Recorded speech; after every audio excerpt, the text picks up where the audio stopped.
Let's start this today's debate with which will conclude our Cyprus 2020 virtual forum. And I would direct my first question to Mr. Gell. We've seen in your presentation that before we used to build cities taking into consideration the space. Now we build cities taking into consideration the objects. How long do you think can take to a city to transform itself and start showing how to make it more human? It's very obvious that most of the cities which I mentioned, they have gone to their old part of the cities and tried to clean up the car invasion and make room for the people, to win back the old spaces which used to be for people, were invaded by cars and are now used again for people. That's easy. That's just a cleaning up operation. Takes some courage, but it is cleaning up. You have the spaces, they've just been invaded. In the new towns, it's much more complicated. But luckily, we can see that many of the second, third generation of new towns, they are much better on the people side than they were in the 60s, 70s, up to 2000, 2010.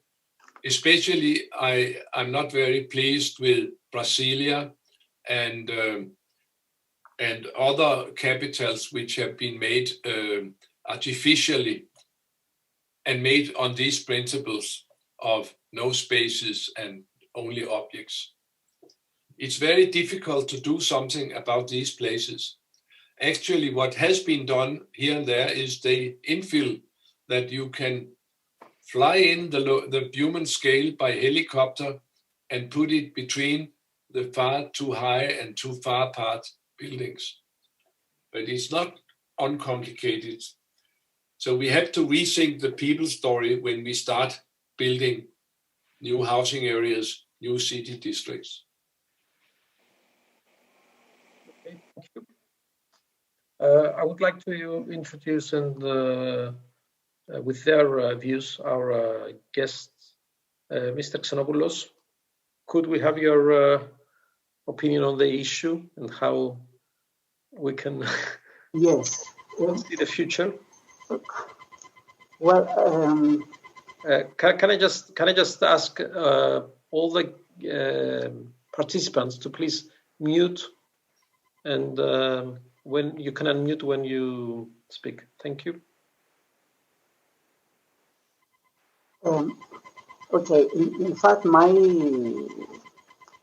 the things I was going to say are really rather irrelevant to what I've said already. And they have to do with the situation as it exists today. And I will explain what I mean. Firstly, I would like to congratulate the organizer of this event, particularly in these very strange and extraordinary circumstances under which one is forced to operate these days. I'm also very pleased to see many friends and colleagues and sharing some ideas with them, even if what I see is not them but their images. They are flat images on a flat screen. As some of you probably know, although I have been a practicing architect for nearly 55 years, I have also been teaching architecture for about 45 years. So forgive me, please, for concentrating in this very short intervention mainly on issues related to education and epigrammatically make just 2 points relating to university education at the present time.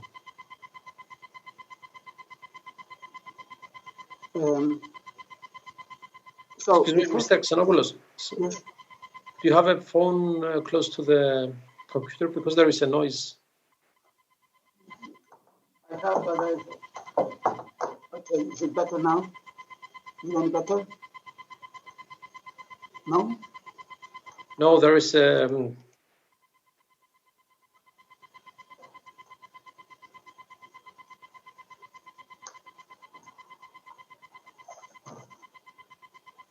better now? yeah. Okay. So the first point I feel I have to share with you is indeed my concern about the role of the universities now. I admit that these are not only my ideas, but I honestly believe that the diachronic, humanistic, social role of the universities globally the last few years has diminished in favor of the practical aspects of education and the applied rather than the basic research. I believe this is, unfortunately, but I feel it is a fact, which has negative and unpredictable effects on architectural education and urban planning education. And I am afraid that this has an enormous negative effect to societies and consequently to urban planning. The second point I would like to share with you has to do with the rapid development. So one thing is the change in the basic philosophy of university education that take place the last few years, from the humanistic to the more, let's say, practical. The second point has to do with the rapid development, and I must say, the absolutely out of control, especially these days, expansion, apparently due to the COVID, of online activities in every aspect of life.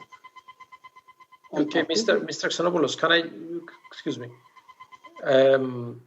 So as we understand, because it's very noisy and it's a bit disturbing, as we understand, it's the education, the universities. Yes. Okay, I will move to another speaker. Maybe you have to fix it's a technical issue. Mr. Savidis, what is your opinion on that? Well, it was, again, thanks for inviting me. It was a tremendous pleasure to hear young Gela speak. You've been one of my heroes as a student and as a practitioner. And if I were to turn the camera around, you would see several of your books in my bookcase. Beyond my door are the students who are actually in the midst of final exams, and they're being asked to reimagine as first semester, second year students some of the questions that you put to the table about the cities and the urban spaces that we want to construct, that we want to inhabit, that we want to work in or engage in fun activities in. When it comes to urban living, just because we've seen a number of buildings presented by architects, architectural work at the building scale of tremendous quality. Many of these projects having been awarded prizes in competitions and so on and so forth. And it was refreshing to hear you start your discussion with the title of your book that spoke about the importance, at least on an equal footing, of not only the buildings but the space between buildings, because important as it is to construct spaces that host urban life, vibrant urban life within the buildings themselves, we sometimes forget, as the expression goes, to miss the forest for the tree, to look at the importance of or the uniqueness of an individual building, and then perhaps in terms of constructing vibrant urban life, to think of the agglomeration of buildings and of the spaces between buildings as the primary venues that do host public life.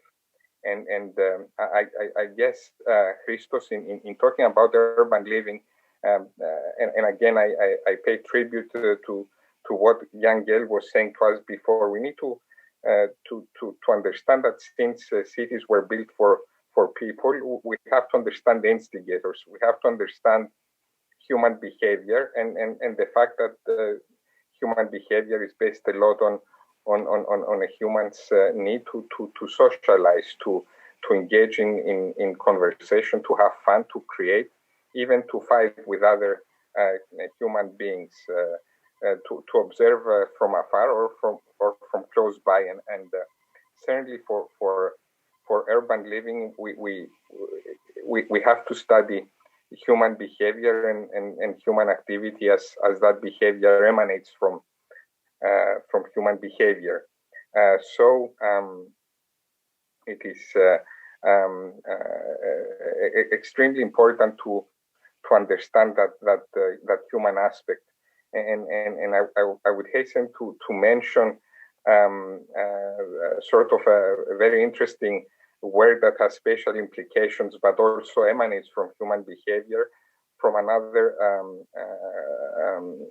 talented architect and planner, Ralph Perskin, who talked in designing both his housing projects, but also the spaces, the collective spaces for human activities associated with these housing projects, and he called them gossip spaces.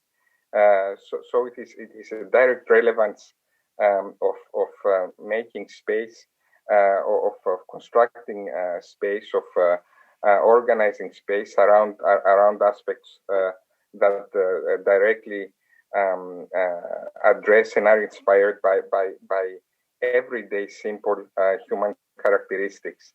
So there is little to add to the discussion in the way that it was presented by Jan Gell and also by the previous speakers. In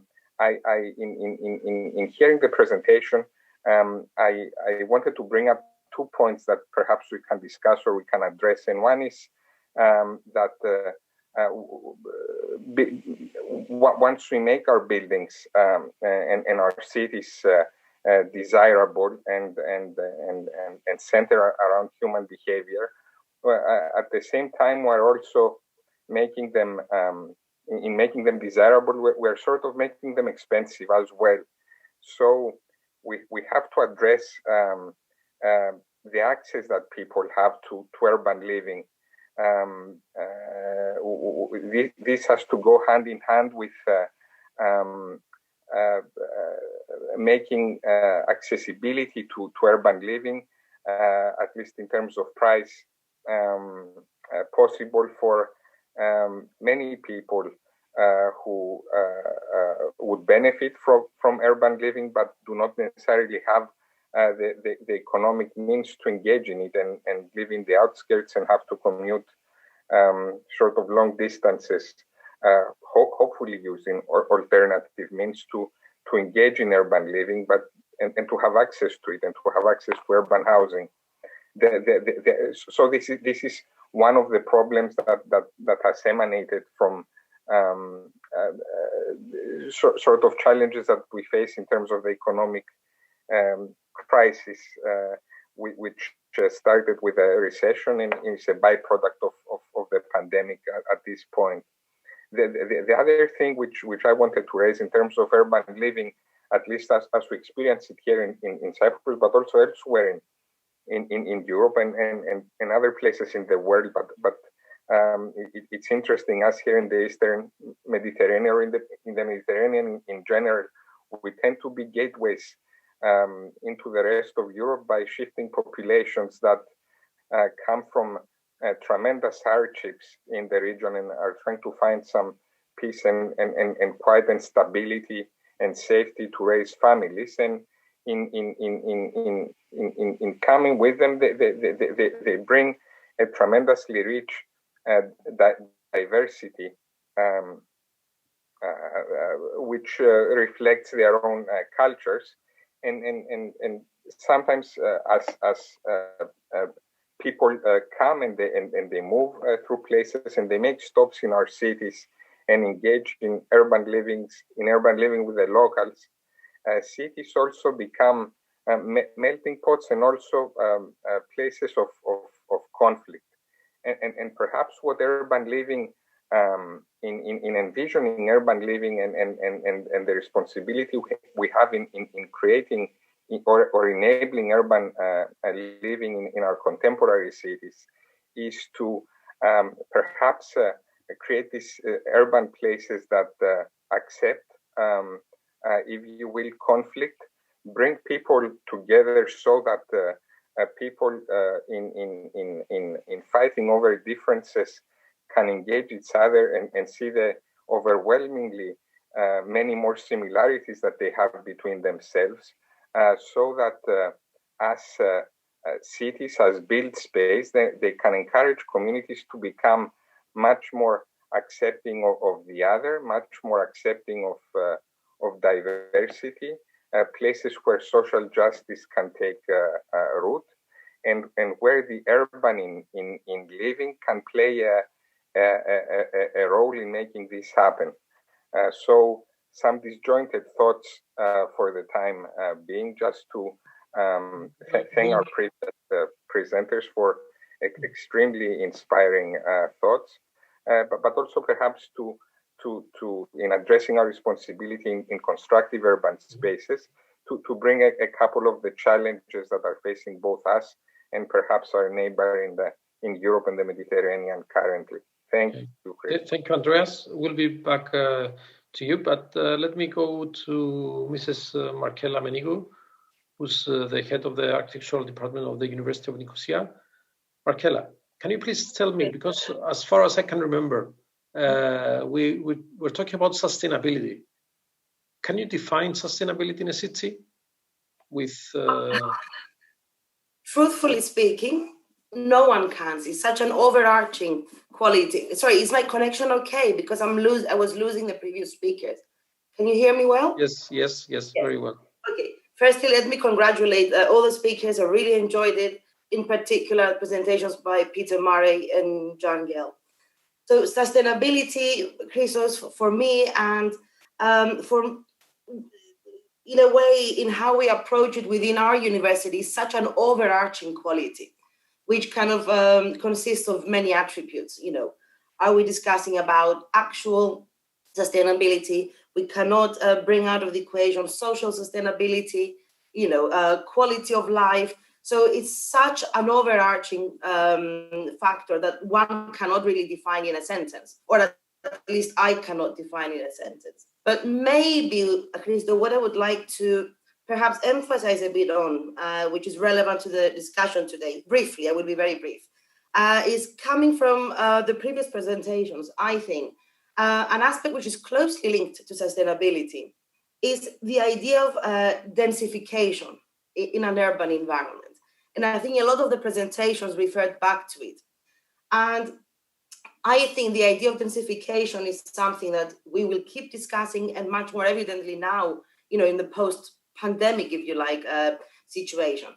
And I think densification is always a positive thing. Without it, there is no city, in my kind of perspective. But there are ways and an array of factors in which we can achieve densification. So in a way, going back to what Peter Murray very positively kind of communicated earlier on, Cedric Price's diagrams of a city as an egg, and we left it at the scrambled egg, let's say, idea.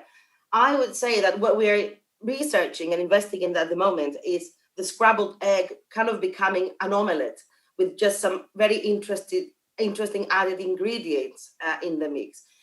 So what do I mean by that? I mean, I am a true believer in the polycentric city, in the idea of neighborhoods, with strong cores, And I would like to bring into the discussion the importance of transportation hubs in those kind of multi-centers that interweave into a city fabric. Because transportation hubs, maybe not so much in Cyprus because of the scale of our cities, but in larger cities, I think they do define this essence of densification, the essence of inclusiveness that Andreas mentioned earlier on. How do you encourage this inclusiveness and diversity in the city? So I think transportation hubs should be revisited and decommercialized in a way, because they could be magnets for social life and good quality life, and they could be people-centric as well. So I'll stop there. I think it's a very open-ended discussion. I'll stop there and maybe we can continue later on. Thank you. Thank you, Markela. Okay, now if Peter Murray would like to comment on that. You have to unmute. Mr. Murray, you have to unmute. Yes, okay. Yes, I think the idea of transportation hubs and, as I said in my talk, the idea which came out of the Compact City and the London plan of denser development around transport nodes, particularly when you are looking to create a strong centre.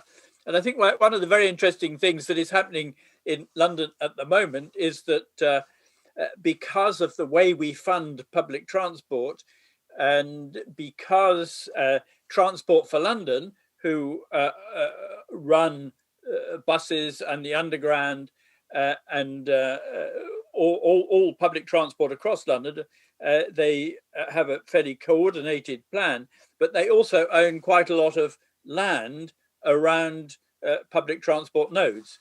In outer London areas, those will be car parks, which are no longer used so much. And also because of the way that they receive funding from government, which has been reduced in recent years, that actually Transport for London now sees itself as a developer as well as a deliverer of transportation. And so it is actually delivering, it has a program to deliver 10,000 homes over the next couple of years around stations, mainly in the outer London areas, but denser development, which provides it a long-term income. So it becomes a landowner, it is a landowner, it becomes a developer, but it holds on to those developments over time.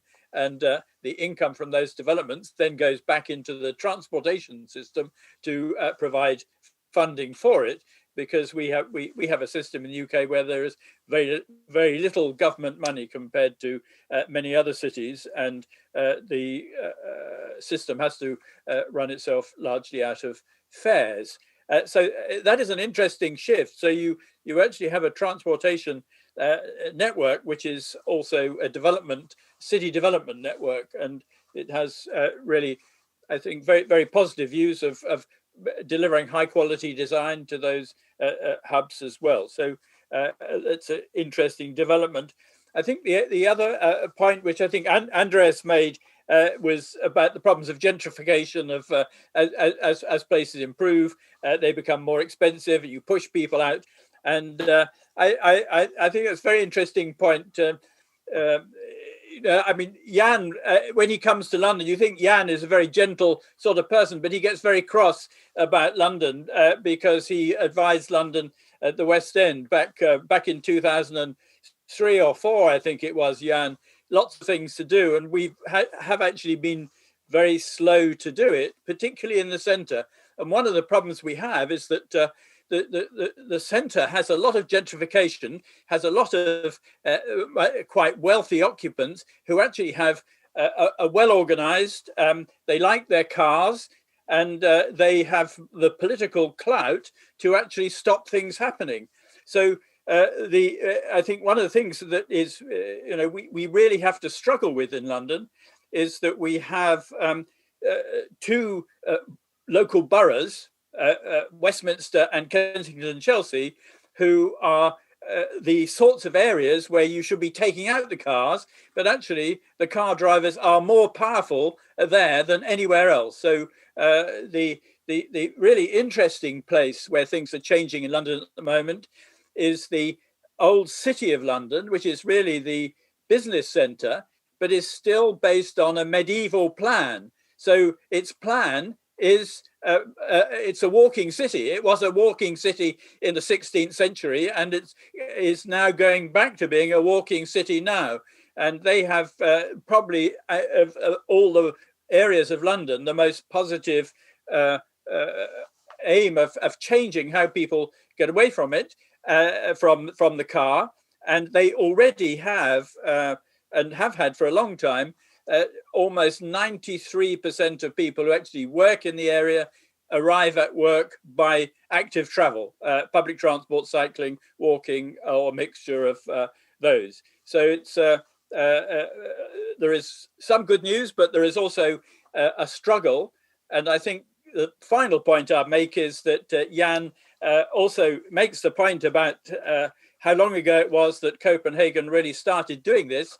And I think of that often at the moment, because we are seeing a real bike clash in London because of the speed with which the changes delivered because of COVID, widening of pavements, more temporary installations for cyclists.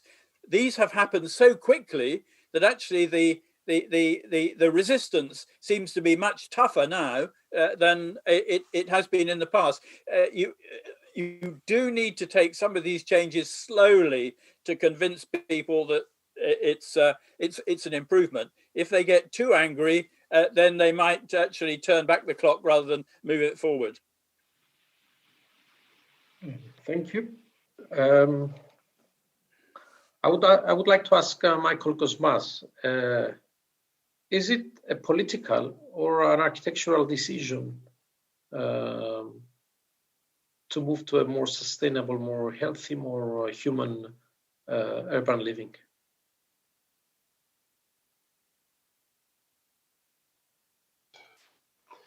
Well, I think cities are quite complex mechanisms. I mean, obviously, politics are always intertwined with, when it comes to people issues. But I think at least in Cyprus, if I can focus to Cyprus itself and in Nicosia in particular, we've had to deal with managing the empty container phenomena for decades. I think the pandemic is going to exacerbate that. I think a policy rethink will have to be put in place, and I think that can only be initiated by the politicians and the political system. The cities being containers will always mean that, as it is with any container, sometimes they're going to be full and sometimes they're going to be empty. My personal opinion is that all major cities in the world will have to brace themselves for a period where they have to deal with the empty container phenomenon. People cannot be forced in and out of the city. So, we talked about psychology earlier on, and I think if I'm judging things right, people are going to stay away from urban environments for quite a while. I mean, the kind of seductiveness of the urban environment is always going to be there. So a nicely done, free of cars environment is always going to be absolutely desirable. But other things come into play. The pandemic being one of them, and kind of health and safety issues. Economics, Andreas mentioned it earlier, is another one. So how do you deal with the empty container situation, phenomenon, condition? Is going to be a major skill, I think, for urban planners and city managers in the near future, in the current. And I think Nicosia has been kind of struggling with this for quite a while. It kind of imploded, exploded post the kind of war era, and we have been dealing with this kind of urban core trying to figure itself out and reinvent itself for quite a while. I don't think the policies are in place. I'm not sure if it has to do with the kind of effectiveness or seductiveness of the urban condition alone. We've been witnessing projects that have poured millions into the city center, but to little or no effect yet. I think it's going to require some kind of inspirational thinking. I've always, at least for Nicosia, I've always been a proponent of the kind of policies that encourage the use of the city rather than and the city fabric, rather than try and think of people as something that can be manipulated into a kind of a condition or kind of be poured back into the city through kind of housing policies or whatever. I think, first, we have to deal with each urban environment differently.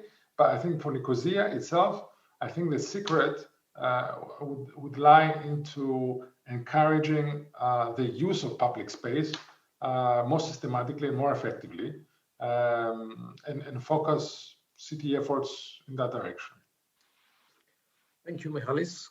I would like to introduce in the debate Mr. Andreas Vardas, as we didn't have the chance to listen to him before. Andreas is a colleague, he's an architect, and he lives and works from Paphos. So, Andreas, please tell us, Paphos is a good example of a city built from people for the people. So, I think the Paphos is a good example because of its scale, first of all. And they all, I think the city of Paphos is designed around the seaside, first of all. And then this is very important for the everyday well-being of people. And in comparison, let's say, to the so-called big cities of Limassol and Nicosia. I think listening to the previous speakers, I think especially listening about Copenhagen, because the last debate we had in Share was the CTA architect of Copenhagen talking about for how many years they tried to design cities for people. I think in Cyprus we go opposite. We design cities for cars, and the cars is a priority to our design. And I will, as a practicing architect, I'm not an academic. We look at our planners, they are planning laws. Like the first thing they are asking is how are you going to solve the car problem when designing a building. And you go to design something in the middle of let's say, a traditional village, and they say we need an 11-meter. So the cars is a prioritized to our system, and so I think we need to develop the strategy. Maybe it's a political strategy of how to come back to people, to reverse the roles, but it's something that, as Michalis said, that is not something to happen from one day to the other. And we saw the example of Copenhagen, and there's a lot of examples in North Europe that they've been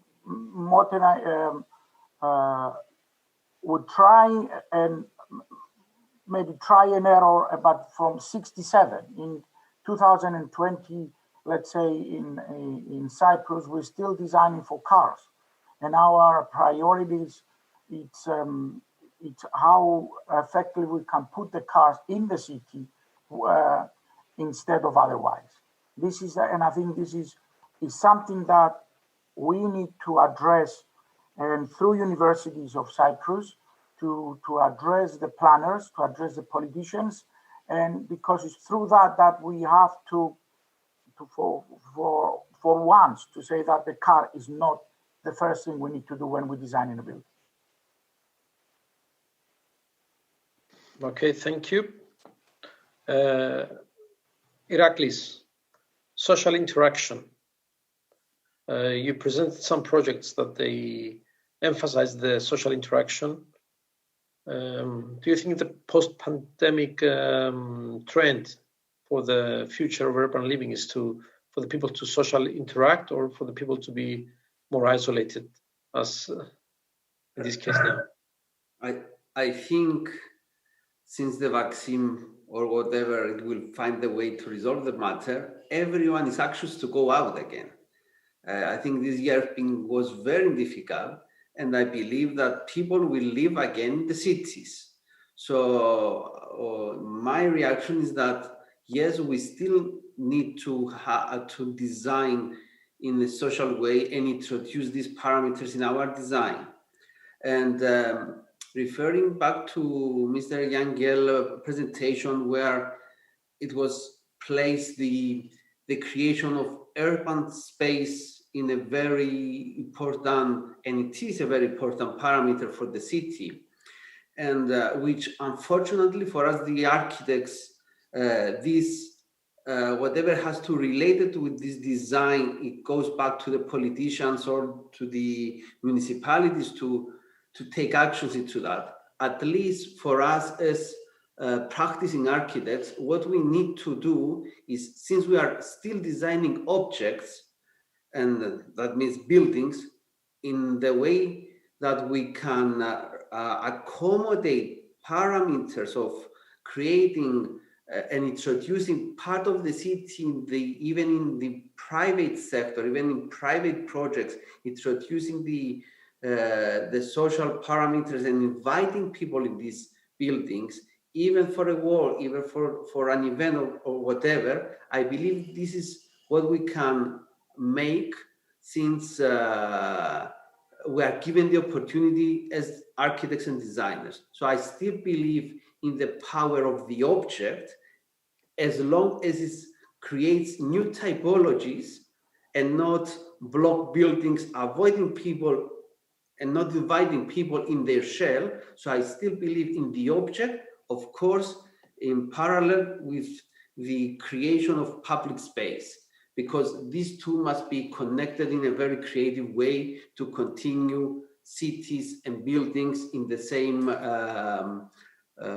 same context. Thank you, Iraklis. Mr. Xenopoulos, did you manage to resolve? Shall we give another try? And how is it now? No, I think you should go a bit further back. Maybe. Further back. Yes. No, it's okay. No. No, I don't know what the problem is. Okay, it's so you can send us a question through chat if you would like to ask a question. Well, my question, although I agree with everything I heard, is not that I am pessimistic about the future, but I think that the present is affecting our lives in all sorts of different ways. And the two things, as I said, that have to do with education. One, is that okay with me? Can you hear me? It's a bit disturbing. Oh. I don't know what the problem is. I don't know. What is it maybe I should do? Okay, we'll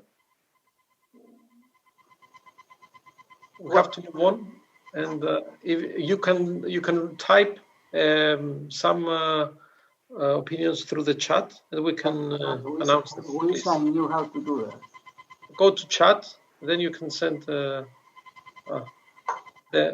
bottom of the screen. Chat? At the bottom of the screen, yes. Go to chat. Okay. Okay. Please, Mr. Xenopoulos, if you can mute and. Yes, okay. Yeah. Andreas Savidis, what's the role of the universities in this issue? I mean, are there ways to? Iraklis was talking about objects and Markela was talking about omelets. The young girl was talking about space, and Mari also about the scrambled egg. Is it a way to incorporate all these different things and to make a salad? Well, I don't know. Well, can architectural schools help in that? Can they? Sure. I think can I just say something? Because we were talking about educating people. Don't you think that we should educate architects first? I think we should educate everyone. What do I mean by that, Christos? I shouldn't be make light of it, but what I mean is, of course, the role of university, I think, is or of any educational or organized or institutional educational system is twofold. The first one is to provide skills, sometimes general skills and general knowledge basis, and sometimes also specific skills. If we talk about architects, it's important that in addressing people who are going to act within a professional environment, they need to be skilled if they are to address aspects of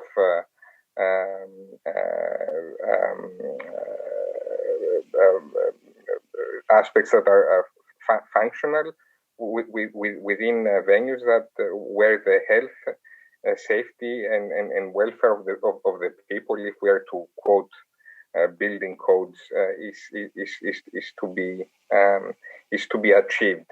So we need to make sure that architects, as people who build cities and are responsible and have the responsibility of creating the built environment, and need to be competent professionals on how to go about doing this. The other equally important role, however, or perhaps even more important role, is to educate people as citizens, because unless they can become informed citizens and partake in public life, both physically and notionally, then we may end up, as has been mentioned a few times, with very technically competent but lifeless environments. Also, by educating people to become citizens, we empower them to elect people as their representatives who are visionaries or who have a vision, or who can enable people who have visions to responsible visions to put them forward, and to also demand from both initially from ourselves, but also from our political leadership to set certain priorities, because as I think again many of the previous speakers have mentioned, from Peter Mari to Michael Cosmas to Iraklis to Andreas in Paphos, I think pretty much everyone has said that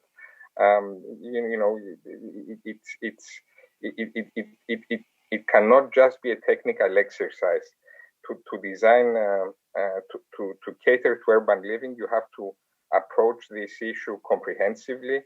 It takes many disciplines to achieve the desired results. The spatial aspect, if you or the physical aspects of planning are just one within a plethora of important other collaborating factors that can lead to successful or unsuccessful environments. And we have to realize that we need to demand this. We need to demand leadership. We need to demand vision. We need to demand that certain people put these things forward as priorities, despite the fact that they carry sometimes a tremendous political cost, as might have been the case for the politicians who took the cars out and put the bicycle lanes and pedestrian ways in, as an example. And then, just as Peter Murray said, we have to do so in such a way that we have to realize that change cannot happen from one day to the next, and if this it's important for these things to become not only priorities but to become long-term goals that surpass that transcend rather political cycles. So hopefully, coming back to your initial question, the role of education is both to create competent professionals, but also to create informed citizens who partake in public life and demand change. Thank you, Andres. Mr. Gell, Mr. Xenopoulos just wrote to me that the universities, the role of universities has changed from humanistic to more strictly practical. So they basically educate the architects to be more practicing architects than being more humanistic. What's your opinion on that? I did show one slide where I thought that I would make, because there are in the panel, there are many of you who are working in schools of architecture. It is generally accepted that when Copenhagen is where Copenhagen is today, it comes from the School of Architecture in Copenhagen, because we were the first almost in the world who started to study urban quality in detail and published books about it. And that has made great influence first on Copenhagen, then on cities in many other places. So what I'm pointing out is that we in the universities can have a very important role in forming the societies we are part of. If we take an interest in the society and we do proper engage with the media, with the citizens, with the politicians, with the professionals, and we call it collaboration between town and gown, that the academics can have a great influence on their setting if they decide to take that seriously and not sit in isolation out in the corner and think about beauty or think about very isolated artistic subjects. So I wanted to make this point that when Copenhagen is where it is today, they take it right back to School of Architecture, say they are the ones who formed the mindset which has changed the city. That's a challenge for all of you guys. Thank you. Thank you, Mr. Gell. Mr. Murray, may I ask, do you feel that the pandemic, this pandemic period, is the period, is a break that will, when it will end, the function and the growth of cities will continue as before? Or do you feel that it will affect immensely the way cities and the way the way cities grow, the ways the human people interact? Yes, I think it will inevitably change the way we use cities and some of the things we do in it. And I would have thought the most obvious one of those, which is going to remain with us, is an increase in home working. That that's something that people have taken to with remarkable ease and speed, and I know companies in London particularly that have now set policies that they will be working from home as they are at the moment up until the end of next year. So that would mean that almost 2 years there will be a formal arrangement that people would work at home, and that is long enough for everything become quite organized. It's not temporary. People, get proper chairs, they get proper microphones, they get themselves set up in a way that will remain. And so that even if, suppose we change so that people even work at home one more day a week, that means a shift from the center of 20% less restaurants needed, 20% less bars or pubs, 20% less use of office space. So then what do we use office space? Office space then becomes more social. And I think historically it's quite interesting that maybe we are going back to a period when work began as a social event, that traditionally merchants mixed their social life and their business life in a way that was almost seamless. And I think that you will find differences in the way we work. I think clearly how we travel is going to make a big difference. And I think, again, the technology that we've all got used to, and we know that there's somebody on the other end of the line as well. Not only do we know how to do it, we know that most people now around the world can communicate well in this sort of manner as we're doing now. You have that as a tool, but also we have the pressure of carbon emissions in travel. We don't have electric airplanes yet, so I think we're all going to think twice now before we make journeys which perhaps we did almost without thinking prior to that. So I think there will be a reduction in business travel. I think that will the difference, the change that will make in the way businesses operate. I think there'll be more larger scale events where people will come together to create that connection that is so necessarily a physical connection of meeting people, and then you will create those networks which then you spend more time communicating in the sort of way we are at the moment. So I would say yes, we will use cities differently, but we will still need to come together to create that social interaction, which is both an essential part, I think, of creativity, of generating business, and so we will still do that. And I think it's quite interesting. I've been having conversations with an architect friend living in Shanghai, talking about the changes that have been happening there, and to them, obviously in a very different organized system than we live in here. People have gone back to normal pretty much. There's more mask wearing and so on, but people are very keen there to get back and go back to a more normal sort of life. Thank you, Mr. Murray.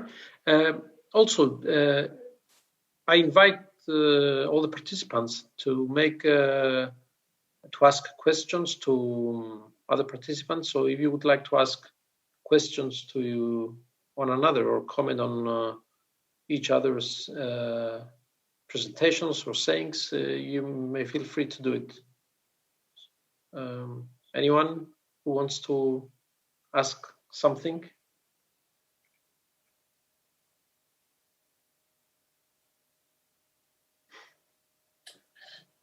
No. Okay, I will ask then the only lady on the panel, Markella. Do you think that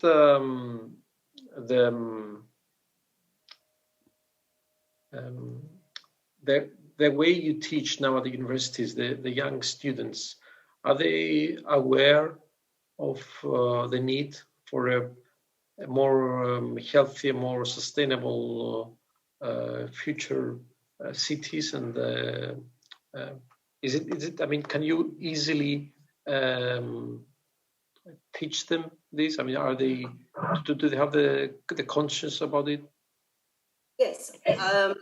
As I said before, Christos, it's an overarching discussion throughout the 5 years of their education. I mean, we do start very early on from the first year of studies, introducing such subjects, okay? You know, of course, by theoretical classes, but also we get them to subconsciously experiment with those issues within design studio. So even their first year interventions, they never really happen in isolation, okay? They always relate them to the scale of the city. They always understand that even an object, you know, exists because of the city or within the city or in relation to something else. So I think it's a culture that we're trying to develop, okay, and ingrain into their thinking process. Of course, as they grow older in their education, you know, from year 3 onwards, they're much more conscious about these, you know, subjects. They can really discuss and research about them. But as I said, subconsciously, they're being exposed to such kind of issues from very, very early on in their education. But at least within our school, we never really do that in isolation from social aspects of, you know, urban living, sustainability, and we do encourage them to develop this culture, this awareness of the common, okay, of how we can demand sort of you know, ownership of our city, of how we can demand ownership of public space, of how we can coexist in an urban environment with others and not only by ourselves. Because unfortunately, I think within the, you know, a local Cypriot culture, we do lack this appreciation of the common. Okay, we do have that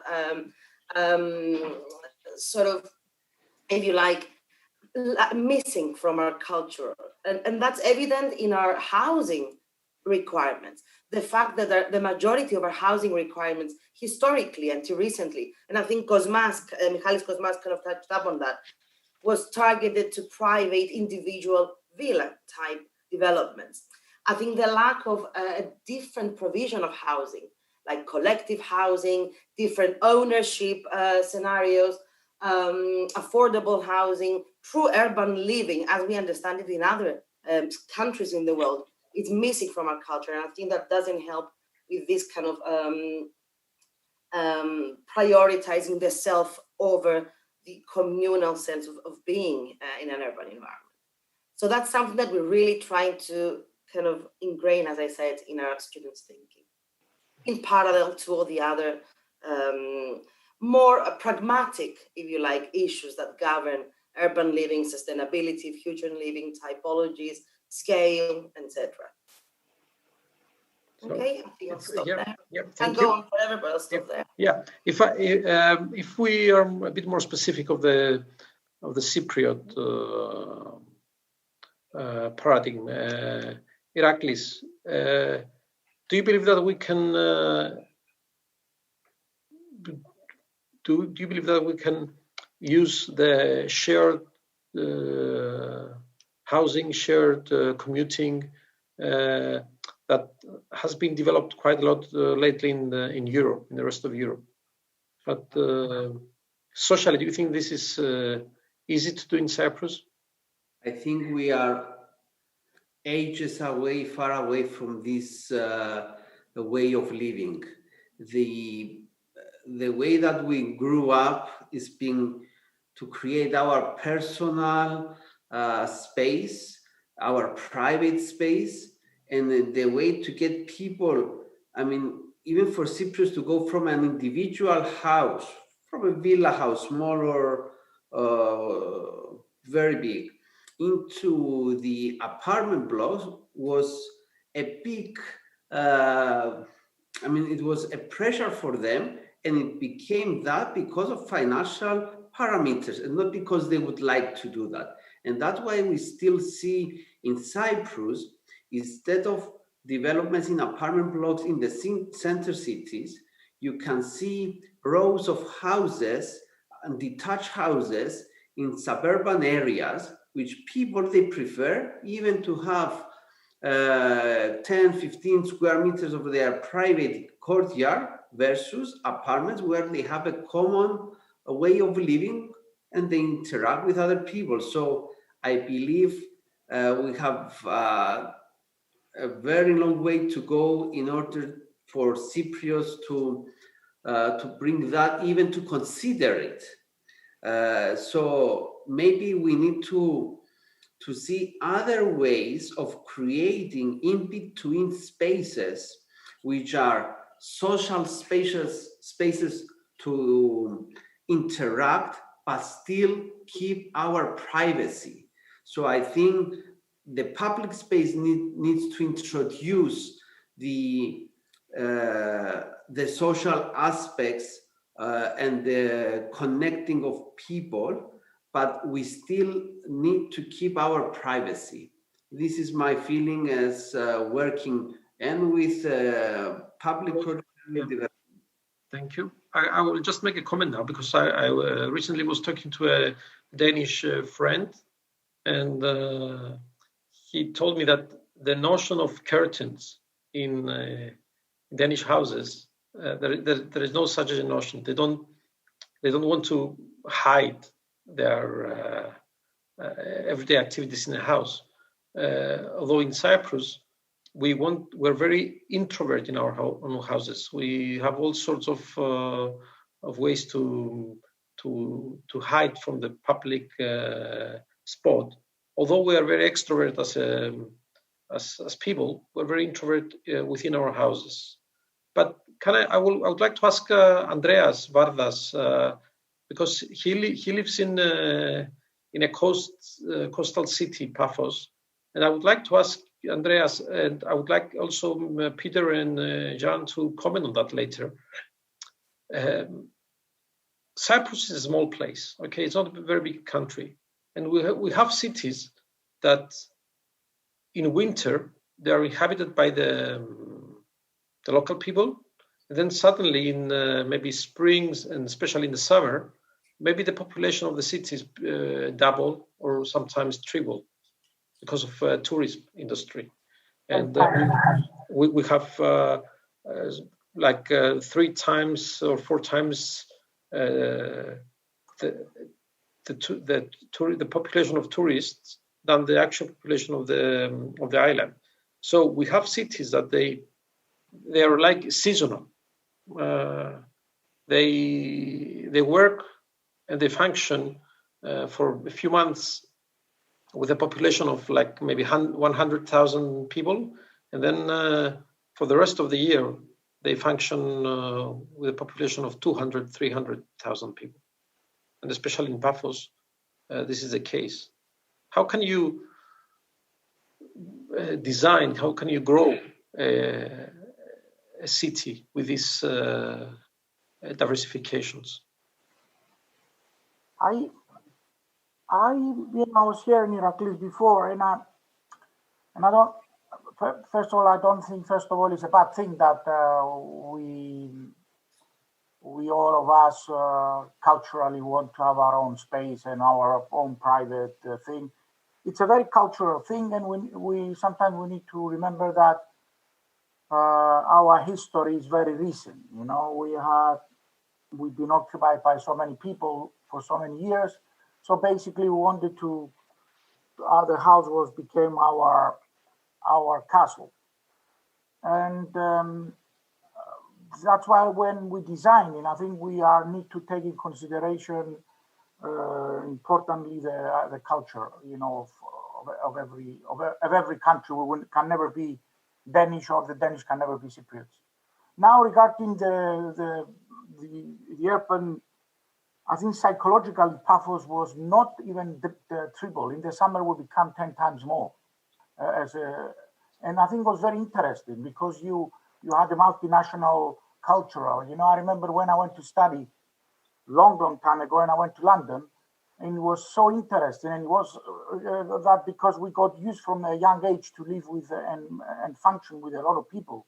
So it was very interesting in not only the way we function abroad, but because we had this way of growing up with a lot of people. And I think the same thing is designing here, because we have the culture of the Cyprus, the climatic conditions, the economic conditions, but sometimes we had to adapt the different requirements, the different dreams of the people that we're designing here. I mean, different kind of clients, like Russians, like English, Israelis, Chinese, you know. So I consider that even we had this kind of a lot of influences by people. I consider that as an advantage. Okay, thank you, Andreas. I would go to Peter just to answer me these questions I raised before, and then I would like to close with Jan. Well, I think the whole aspect of culture in terms of London is very interesting in relationship to housing, because now we have a population where we have about half the population was not actually born in the UK. It's a very diverse population, so very different sort of ideas and relationship to housing. Traditionally, we used to say an Englishman's home is his castle.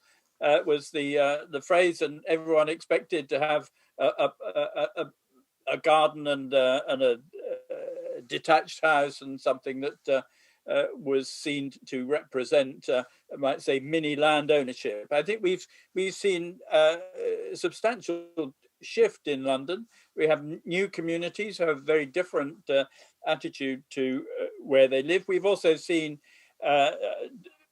densification related to younger people finding it very hard to find affordable housing, so sharing apartments in order to be able to afford to live in the city. So you have a shifting population of younger people and diverse communities, much more accepting apartment living. And but then when they have children, they want to go somewhere, they want to move out to more space. And when it becomes too unaffordable, they also move to other cities. And that is the price of housing in London is a real issue from that, because clearly, you know, young people are a key part of key economic drivers for the city. And I think the other aspect of that is that actually, might say, more established English, historically English communities are more NIMBYs, really, don't like development, not in my backyard development. They dislike development, whereas emerging communities actually see development as being something which is very positive, brings jobs, improves their environment. So London is, as I say, very diverse culture, and difficult to pinpoint one particular approach to either privacy or space or so on. You get a lot of variety. But I would say that one of the key things is that where there's been quite a lot of research recently on denser environments, new denser housing, and there's quite a lot of more negative publicity suggesting this is a bad thing. But the research from the London School of Economics, and also by one of the boroughs which has the densest housing, generally the research found that where people had easy access to good public space, good green space, they found living in higher density environment more acceptable, in many cases perfectly acceptable, as long as they had this ability to go out, use decent space. And we are getting better at delivering good space as time goes on, largely influenced, of course, by Mr. Gale. Thank you, Peter. And Jan, can we please close with you with summarizing your vision for the future urban living?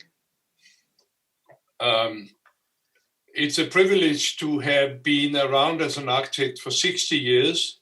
You've seen enormously many changes. And I think when I hear some of the things I've heard here, that this cannot happen here and we are different, whatever, I've heard every time we started in a new place, I've heard them saying, we are different here. This can never be used here. We are not quite human beings here. We are of another nation or another culture or another religion. But then I found that there are some general patterns. general patterns will be that we have a population, we have smaller and smaller households, we have more and more space per household, we are spread more out, we have increasingly number of women in the workforce, we live longer generally, we have a number of changes in society, and we have seen also changes in the way we live.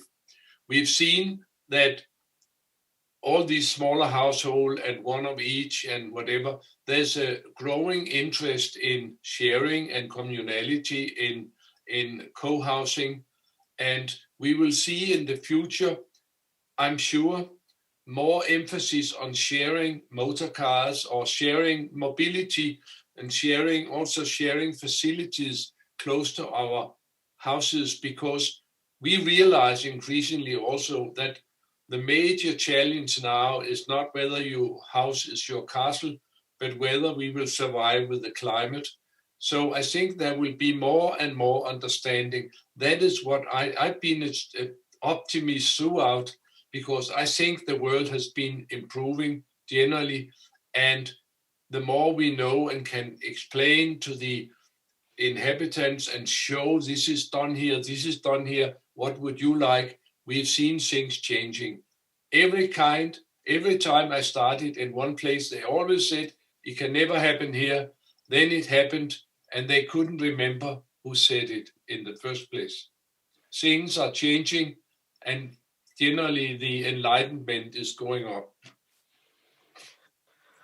Okay, thank you, Jan. Thanks, everybody. Thank you for your time. Thank you for your sharing for your presentations and sharing your experiences. And so the last thing Jan said was to share. So we have to be positive for sharing. Thank you for the audience. Thank you to the colleagues, the speakers. And please don't forget, tomorrow we have Share in Athens, so you can feel free to join. And at this point, I would really like to thank you all, and hope to see you soon.